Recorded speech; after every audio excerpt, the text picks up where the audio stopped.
Job chapter 21. Then Job replied, "Listen carefully to my words. Let this be the consolation you give me. Bear with me while I speak, and after I have spoken, mock on.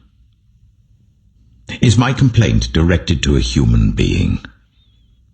Why should I not be impatient? Look at me, and be appalled. Clap your hand over your mouth. When I think about this, I'm terrified. Trembling seizes my body. Why do the wicked live on, growing old and increasing in power? They see their children established around them, their offspring before their eyes. Their homes are safe and free from fear. The rod of God is not on them. Their bulls never fail to breed. Their cows calve and do not miscarry. They send forth their children as a flock. Their little ones dance about. They sing to the music of tambourine and lyre. They make merry to the sound of the pipe. They spend their years in prosperity and go down to the grave in peace. Yet they say to God, 'Leave us alone. We have no desire to know your ways. Who is the Almighty that we should serve him? What would we gain by praying to him?' But their prosperity is not in their own hands. So I stand aloof from the plans of the wicked. Yet how often is the lamp of the wicked snuffed out? How often does calamity come upon them, the fate God allots in his anger? How often are they like straw before the wind, like chaff swept away by a gale? It is said, 'God stores up the punishment of the wicked for their children.' Let him repay the wicked, so that they themselves will experience it. Let their own eyes see their destruction. Let them drink the cup of the wrath of the Almighty. For what do they care about the families they leave behind when their allotted months come to an end?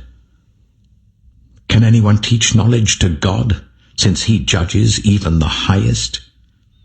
One person dies in full vigor, completely secure and at ease, well nourished in body, bones rich with marrow. Another dies in bitterness of soul, never having enjoyed anything good. And side by side, they lie in the dust, and worms cover them both. I know full well what you're thinking, the schemes by which you would wrong me. You say, 'Where now is the house of the great, the tents where the wicked lived?' Have you never questioned those who travel? Have you paid no regard to their accounts? That the wicked are spared from the day of calamity, that they are delivered from the day of wrath? Who denounces their conduct to their face? Who repays them for what they have done? They are carried to the grave, and watch is kept over their tombs. The soil in the valley is sweet to them. Everyone follows after them, and a countless throng goes before them. So how can you console me with your nonsense? Nothing is left of your answers but falsehood." Job chapter 22. Then Eliphaz the Temanite replied, "Can a man be of benefit to God? Can even a wise person benefit him? What pleasure would it give the Almighty if you were righteous? What would he gain if your ways were blameless? Is it for your piety that he rebukes you and brings charges against you? Is not your wickedness great? Are not your sins endless? You demanded security from your relatives for no reason. You stripped people of their clothing, leaving them naked. You gave no water to the weary, and you withheld food from the hungry, though you were a powerful man owning land, an honored man living on it. And you sent widows away empty-handed and broke the strength of the fatherless. That is why snares are all around you, why sudden peril terrifies you, why it is so dark that you cannot see, and why a flood of water covers you. Is not God in the heights of heaven? And see how lofty are the highest stars.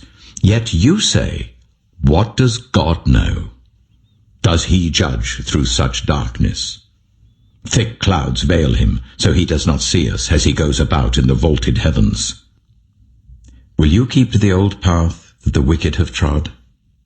They were carried off before their time, their foundations washed away by a flood. They said to God, "Leave us alone. What can the Almighty do to us?" Yet it was he who filled their houses with good things. So I stand aloof from the plans of the wicked.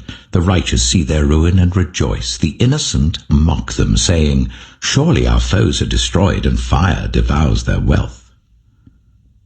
Submit to God and be at peace with him. In this way prosperity will come to you. Accept instruction from his mouth and lay up his words in your heart.